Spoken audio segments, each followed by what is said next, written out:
السلام عليكم ورحمة الله وبركاته، متابعي قناة تربية الدواجن. اليوم إن شاء الله غادي نحطوا الدجاجة البيض الفيومي تقرق عليه إن شاء الله. دابا حطيت لهم جوج بيضات ديال الوز، وهنا حطيت جوج بيضات ديال الوز.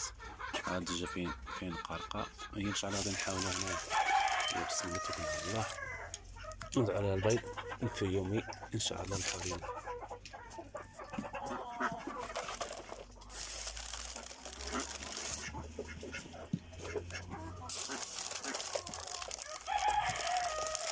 هذا البيض الفيومي مخصب 100% إن شاء الله.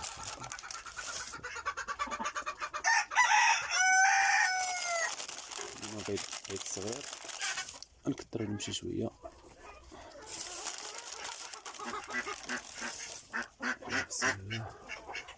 العش الثاني غنحطهم متقاربين بعضياتهم، غندير حدود بيناتهم باش ميكونش واحد الشيء. بسم الله.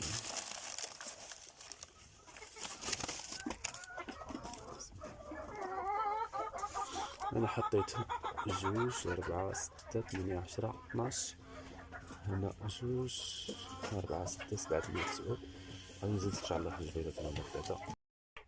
كما تلاحظون أصدقائي متابعي قناة تربية الدواجن، أنا وضعت 12 بيضة ديال الفيومي زائد جوج بيضات ديال البط أو الإيوز، وأنا كذلك حطيت 11 بيضة ديال الفيومي وجوج بيضات ديال اللوز.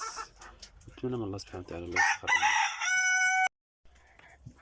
هنا وضعت البيض إن شاء الله قرقت 14 بيضة ديال الدجاج الفيومي تحت الدجاجة البلدية إن شاء الله.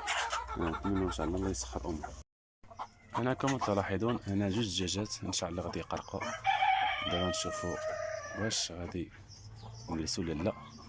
وحده فيهم راه جلسات بدون مشاكل، والاخرى ما زالت تبحث وتنظر الى اي عش ستختار. اذا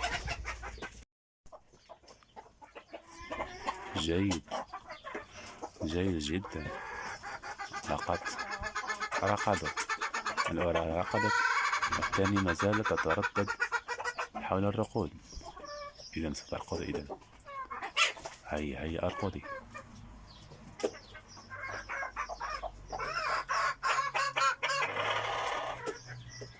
اللهم يسر، الله يسخر لنا هاد القراقة إن شاء الله ديال الدجاج الفيومي. حطينا هنا 24 بيضة ديال الدجاج الفيومي.